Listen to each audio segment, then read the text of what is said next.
I'm not linking up with a dude that I know can't meet my needs. So you gonna block it before you even start? Cause It's not even blocking it. You can't travel. How is that going to work? I'm somewhere every 3 months. Do you think the women in Atlanta or women in general in 2025 or dating today, like their standards are too high? I've just did a couple of interviews and a lot of the guys is saying, especially for the women in Atlanta, their standards are way too high. They need to come bring it down and just remove all that superficial stuff when it comes to dating in Atlanta. Yeah, so I'm a mental health therapist, and so I deal with single women all the time.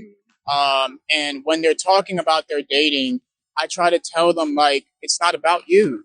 It's about the other person. And so one of the things I asked them is, how did you make that first date that man's best first date?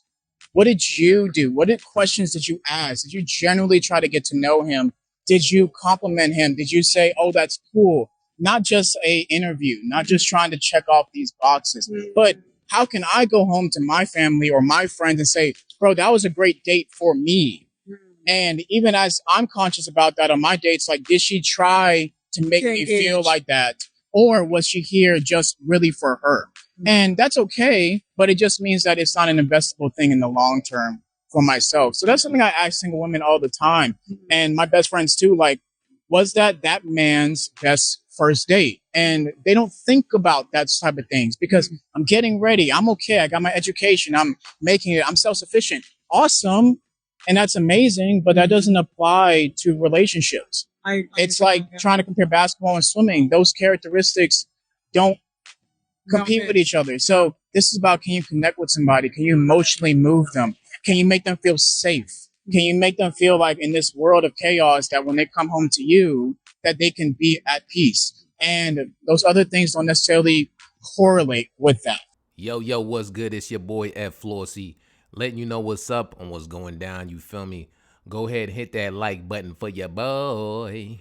So I came across this video, and it not only caught my attention because he was speaking some truth, but you also don't see many male therapists like that, addressing this.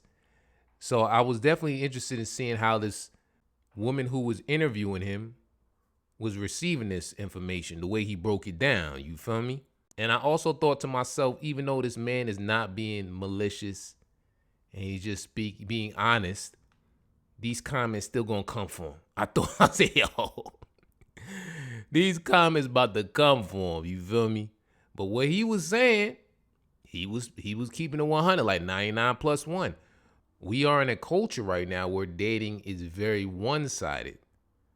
Women are coached and taught to look out and filter men based on what they can provide for them.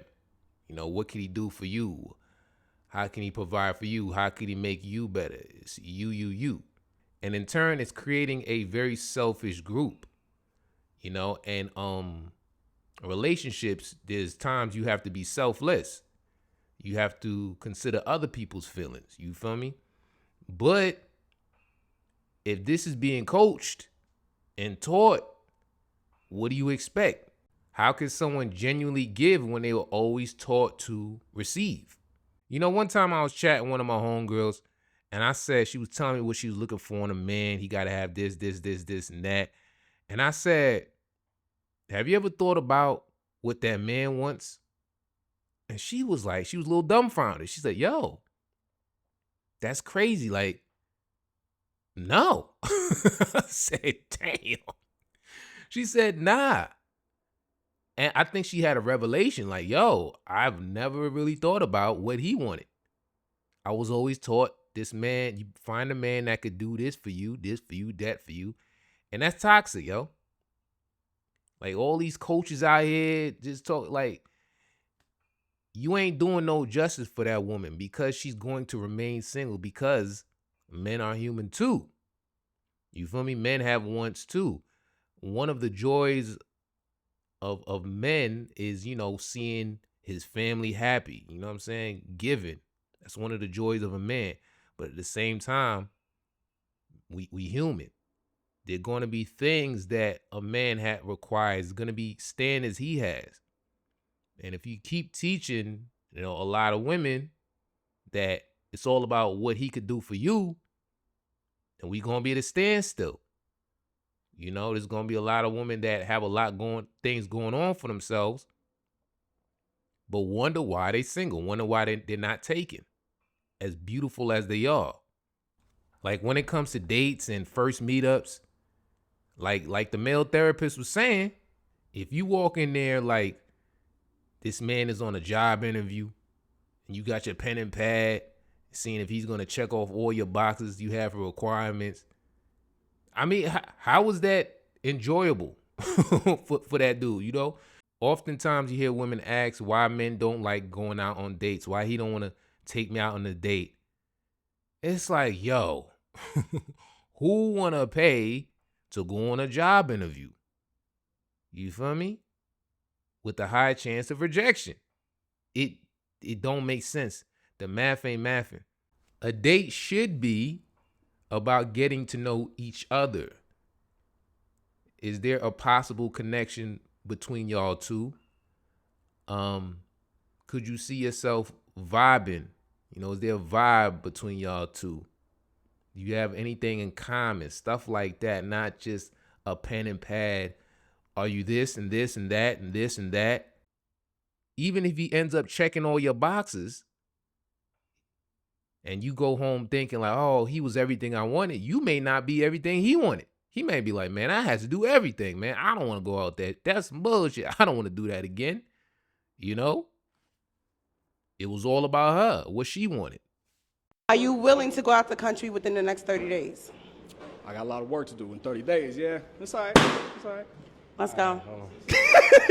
Let's go. Hold on. So you pop because of out the country? Yeah, I like to travel, and I need a who can control his schedule to be available to do those things, because I'm not really a person that is work.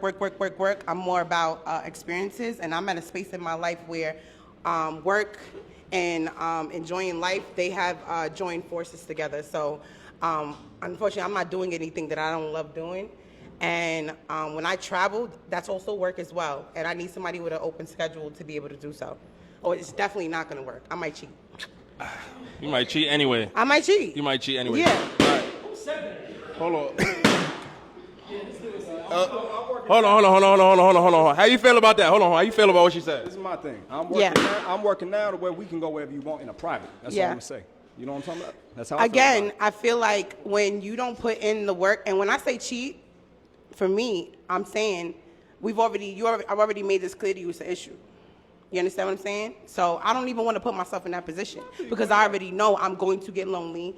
I'm going to want my travel partner. And so if I say I would cheat, why would I put myself? I don't want to cheat. That's what I'm trying. Sure. I don't want to be outside. You understand what I'm saying? I want to be able. Cheat. No, I I want. choice no matter but what. You can't say I don't want to cheat. This is what I'm saying to you. You choose your destiny. You choose what you want to do. I'm not linking up with a dude that I know can't meet my needs. So you gonna block it before you even start? Cause It's not even blocking it. You can't travel. How is that going to work? I'm somewhere every 3 months. Yeah. Yeah. So them comments on that male therapist video, oh man. There was some comments in there from women that were not pleased with what he said. But the thing about it is, like, what did he say? I don't understand what would warrant, like any kind of malicious backlash. He was cool about it. He's basically saying, yo, it's not just about you, it's about the other person too. You feel me? It's about reciprocity. But there's still comments that's discrediting him, like this one. I don't think he's a therapist. And then another one, no therapist would tell anyone this, especially a woman. And no single woman is going to a black male therapist. How is dating about the other person? What's wrong with getting perspectives from different places? If I'm a man that wants to know about getting women, I'm get the perspective from women. And I'm also going to get the perspective from men who get women. You feel me? Tie that in with my own experiences and come and formulate my own thoughts. They were ragging on him saying he got on the ankle monitor, but he did clarify that, said that is his headphone case. But they were getting on him, man. They was on his ass. To the point, you seen comments like, yo, it's truly sad when reciprocity is controversial. You know? I'm not sure of this next woman's profession, whether she's a dating coach or whatever. You know, it seems like she's in that field. But she says, I often tell my clients, how do they plan to show up in a relationship? I'm in complete agreement with them. You feel me? Some rationale, man. You know what I mean? He ain't saying nothing crazy. But let me know what y'all think about this, man. Always love reading y'all thoughts. Like, comment, subscribe. Hope you have a beautiful day. Till next time, baby, I'm out.